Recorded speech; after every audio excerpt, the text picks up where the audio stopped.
To understand why modern tech looks the way it does, you have to remember how it started. In the 1990s, personal computers were defined by utility. They were intimidating, industrial, and overwhelmingly beige. This diagram shows how those machines were built. It was a linear, broken pipeline.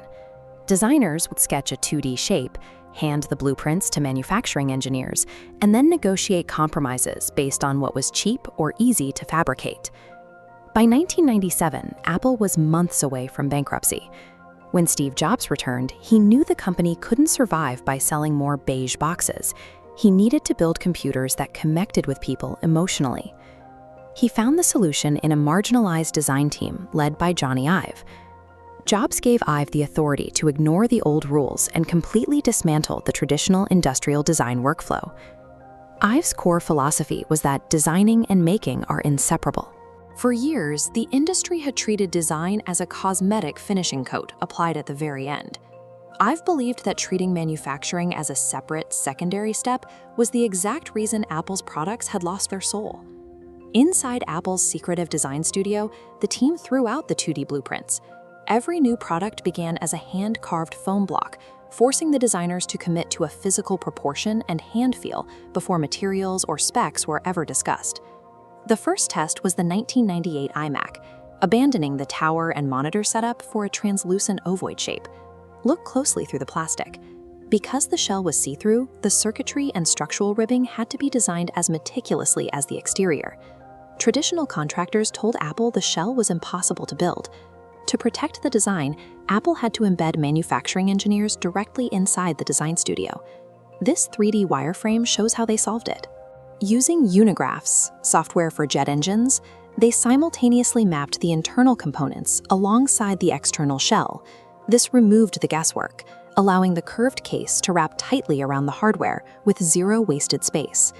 The iMac G3 served as the definitive proof of concept for this new workflow, saving Apple while proving that design and engineering could function as a single, inseparable unit. This integrated pipeline allowed Apple to stop negotiating with manufacturing constraints and start dictating them. In 2001, the team focused on a new challenge, fitting 1,000 songs into a device the size of a deck of cards. To build the original iPod, they sourced a specialized 1.8-inch microdrive and engineered a mechanical scroll wheel to navigate a digital library with one hand. This culminated in the MacBook unibody manufacturing process. In the unibody, the form and the method of making were one and the same. The primary design decision wasn't a sketch. It was the decision to mill the laptop's entire frame from a single block of aluminum using CNC machines. By treating the manufacturing process as a design material, Apple was no longer limited by what machines could do. Instead, they designed the machines to make their objects possible. This uncompromising approach to making had a massive ripple effect on the industry. To hit the iMac's 11-month deadline and maintain its tight, translucent shell, bulky legacy parts like floppy drives and serial ports simply didn't earn their place. Apple stripped them out to simplify the build, forcing the entire tech industry to adopt the universal USB standard. The original iPhone applied this same standard of manufacturing precision to mobile hardware. It rewrote the baseline expectations for consumer electronics, turning the industry into a landscape of glass and aluminum. This aerial shot of Apple Park shows the ultimate endpoint of the philosophy. When manufacturing is the design, a 2 million square foot building is just a very large product, requiring the same obsession with materials and tolerances as the phone in your pocket. Jony Ive's legacy extends beyond iconic shapes.